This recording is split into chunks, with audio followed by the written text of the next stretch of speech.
জুম্মার দিনে যখন জুম্মার আজান চলছে তখনও কিন্তু পুলিশের সেই সাউন্ড গ্রেনেড থামানো হয়নি। যখন জুম্মার আজান দিচ্ছে এই সারা বিশ্বের মধ্যে যখন যেখানেই যত বড় হামলায় হোক না কেন, যখন আজানের ধ্বনি শোনা যায় তখনই কিন্তু সবকিছু আমরা বন্ধ করে দেই। কিন্তু এই প্রশাসন সেই দিন এরকম ন্যাক্কারজনক ভাবে এই সাউন্ড গ্রেনেড নিক্ষেপ করে আমাদের উপর হামলা করেছে। আমাদের অনেক সহকর্মী ভাই সেই দিন হামলার শিকার হয়েছে। আপনারা দেখেছেন বেশ কিছুদিন আগে আমাদের এই জায়গাতে হামলা হয়েছে, একের পর এক এই সাংবাদিকরা হামলা হচ্ছে।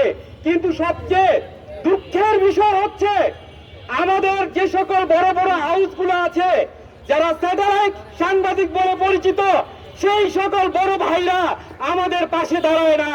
এমনকি আজকে একটি স্টার নিউজের টক শোতে দেখবেন আমাদেরকে নিয়ে সমালোচনা করা হচ্ছে। কেন ভাই, আমরা কি আপনাদের ভাই না? আমরা না হয় মোবাইল দিয়ে সাংবাদিকতা করি, আপনারা ক্যামেরা দিয়ে করেন।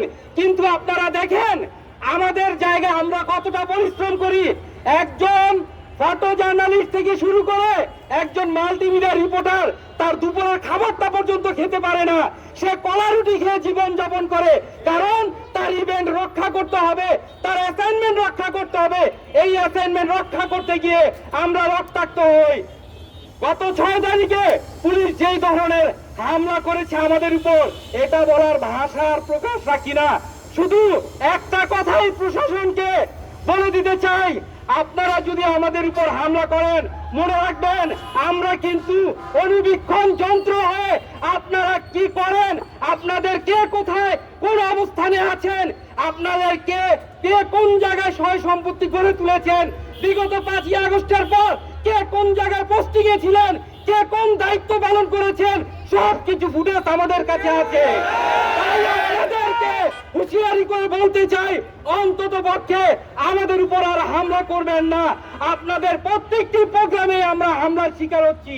কেন, বিশেষ করে প্রশাসনের ঊর্ধ্বতন কর্মকর্তাদের একটি আবেদন করছি, আকুল আবেদন, আপনারা যে সকল ইয়াং জেনারেশন পুলিশগুলো নিয়োগ দিচ্ছেন তাই হচ্ছে এই হামলাকারী। এই ঘটনার মূল সবকিছু দায় দায়িত্ব তাদের উপরে। আপনারা দেখছেন একজন সাংবাদিক কি বলেছে, সে বাজে ইঙ্গিত করেছে।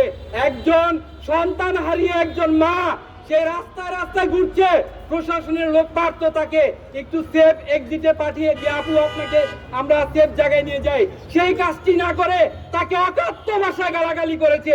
যদি আপনারা ফুটেজ সংগ্রহ করতে চান তাহলে আমাদের কাছে আসুন, আপনাদের সাথে আমরা চ্যালেঞ্জ করছি। আমরা কোনো অপেশাদার দায়িত্ব পালন করিনি, আমরা আমাদের পেশাগত দায়িত্ব পালন করেছি।